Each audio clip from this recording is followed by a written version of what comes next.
వచ్చేసి మనము మూడోది వచ్చేసి గ్యాషియస్ స్టేట్.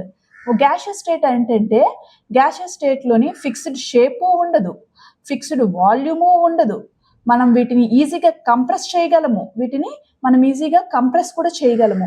అయితే ఈ గ్యాసెస్కి ఈ కంప్రెస్ అనేటువంటి నేచర్ ఉండడం వల్ల ఇది చాలా విధాలుగా యూజ్ అవుతుంది.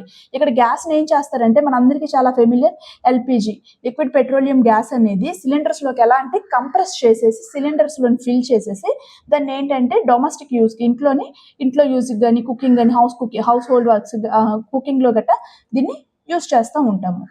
ఎందుకు అంటే మెయిన్ నేచర్ ఏంటంటే దీనికి ఉన్నటువంటి ఈ కంప్రెస్ అనేటువంటి గుణం ఉండడం వల్లే, దీన్ని కంప్రెస్ చేసి ఇందులో పెట్టడం వల్ల ఉంటుంది.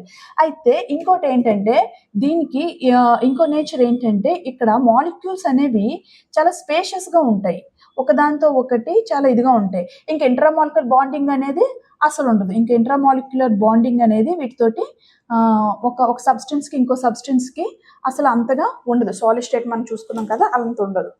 సో స్పేస్ అనేది ఎక్కువగా ఉంటుంది. ఇంట్రామాలిక్యులర్ బాండింగ్ అనేది అసలు నెగ్లిజిబుల్. ఇక్కడ మనం చూసుకున్నట్లయితే ఫిక్స్డ్ వాల్యూమ్ కూడా ఉండదు, ఫిక్స్డ్ షేప్ కూడా ఉండదు. కానీ దీనికి ఉన్నటువంటి క్యారెక్టరిస్టిక్ ఏంటంటే కంప్రెస్ చేయడం వల్ల ఇది ఏంటంటే ఒక దాని నుంచి ఇంకో దానికి ఈజీగా అవుతుంది.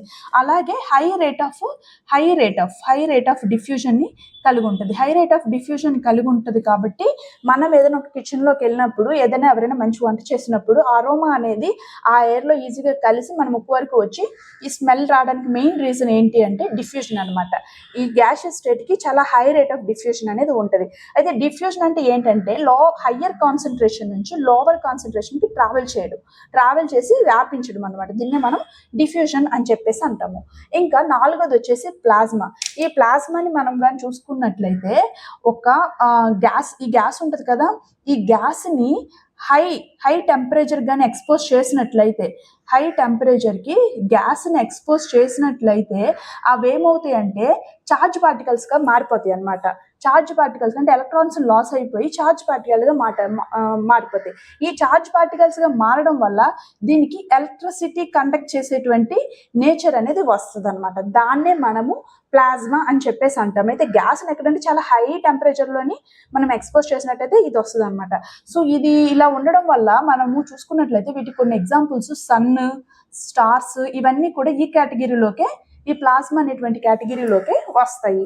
దీనికి మెయిన్ రీజన్ ఏంటంటే ఈ హై టెంపరేచర్కి ఎక్స్పోజ్ చేయడం వల్ల గ్యాస్ అనేది ఎలక్ట్రాన్స్ లూజ్ అయిపోయి చార్జ్ పార్టికల్గా మారిపోయి ఇలాగా ఎలక్ట్రిసిటీ కండక్ట్ చేసే విధంగా తయారవుతుంది. అదనమాట ప్లాస్మా. దానికి ఉదాహరణ కూడా ఏంటంటే సన్, స్టార్స్, ఫ్లోరోసెంట్ లైట్స్